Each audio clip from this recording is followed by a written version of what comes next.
మహబూబ్ నగర్ జిల్లా కేంద్రంలోని క్రిస్టియన్పల్లి సమీపంలోని ఆదర్శ్ నగర్లో గల పేదల ఇళ్లపై హైడ్రా తరహా కూల్చివేతలకు పాల్పడ్డారు. రాత్రి 2 నుంచి 3 గంటల సమయంలో హఠాత్తుగా బుల్డోజర్లు తీసుకొని వచ్చిన అధికారులు పేదలు నిద్రిస్తూ ఉండగానే బయట నుంచి గోడలు ఇళ్లను నేలమట్టం చేశారు. ఇదేంటని ప్రశ్నిస్తూ ఉండగానే అధికారులు పోలీసులతో వచ్చి సుమారు 75 ఇళ్లను కూల్చివేశారు. గతంలో ప్రభుత్వం తమకు పట్టాలు ఇచ్చిందని చెబుతున్నా వినకుండా అక్రమ నిర్మాణాలు అంటూ కూల్చివేతలకు పాల్పడ్డారు. దీంతో పేదలు లబోదిబోమంటున్నారు.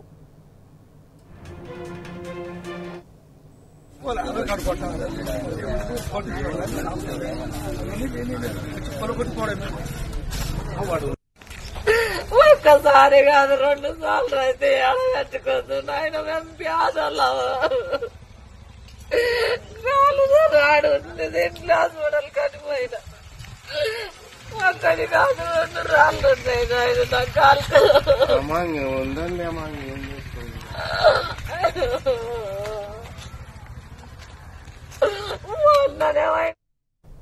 కాంగ్రెస్ హయాంలోనే పట్టాలు ఇచ్చి ఇప్పుడు అదే కాంగ్రెస్ ప్రభుత్వం కూల్చివేయడం ఏంటని నిలదీశారు. తెల్లవారుజామున కూల్చివేతలు సాగుతూ ఉండడంతో ఇంట్లో సామాగ్రిని పిల్లలను బయటపెట్టుకుని నిద్రాహారాలు మాని రాత్రి నుంచి జాగరణలు చేస్తున్నారు. చాలా మంది బాధితులు కంటతడి పెడుతున్నారు. ప్రభుత్వ భూములను ఆక్రమించుకున్న పెద్దలను వదిలేసి తమపై ఎందుకు కక్ష కడుతున్నారని శాపనార్థాలు పెడుతున్నారు. దీంతో పట్టణంలో పేదల కూల్చివేయడం చర్చనీయాంశంగా మారింది. పక్కనే పెద్ద మనుషులు, పార్టీల నాయకుల వాళ్ళు అనుచరులు కట్టిన ఇళ్లను మాత్రం అధికారులు కూలగొట్టకపోవడం గమనార్హం.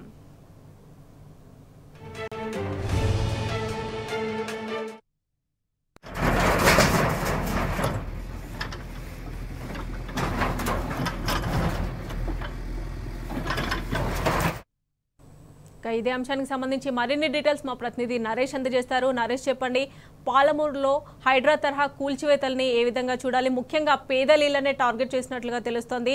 పేదలు ఎవరైతే బడా నాయకులు ఉన్నారో వాళ్ళ ఇళ్లను కూల్చకుండా మావే కూల్చారు అని చెప్పేసి వాళ్ళు ఆరోపిస్తున్న పరిస్థితి. డీటెయిల్స్ ఏంటి?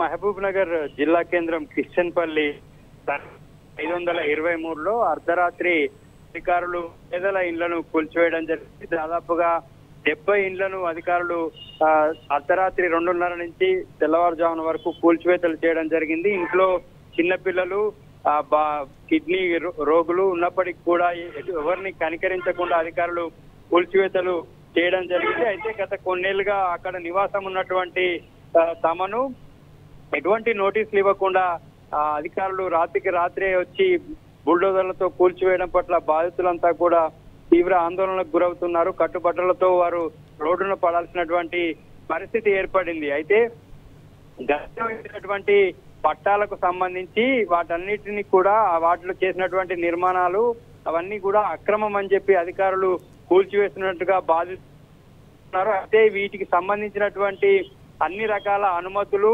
రిజిస్ట్రేషన్ కావచ్చు, ఇచ్చినటువంటి పట్టాలు కావచ్చు, నల్లా కనెక్షన్ కావచ్చు, కరెంట్ కనెక్షన్, ఇవన్నీ కూడా తమకు ఉన్నాయని, ఇవన్నీ కూడా ఇచ్చినప్పటికీ కూడా తిరిగి మళ్ళీ ఈ కూల్చివేతలు చేయడం పట్ల వారు తీవ్ర ఆగ్రహం చేస్తున్నారు. కనీసం అర్ధరాత్రి వేళ అధికారుల కాళ్ళు పట్టుకున్నా కూడా కనికరించలేదని చెప్పి బాధితులు తమ గోడును వెళ్ళబోసుకుంటున్నారు.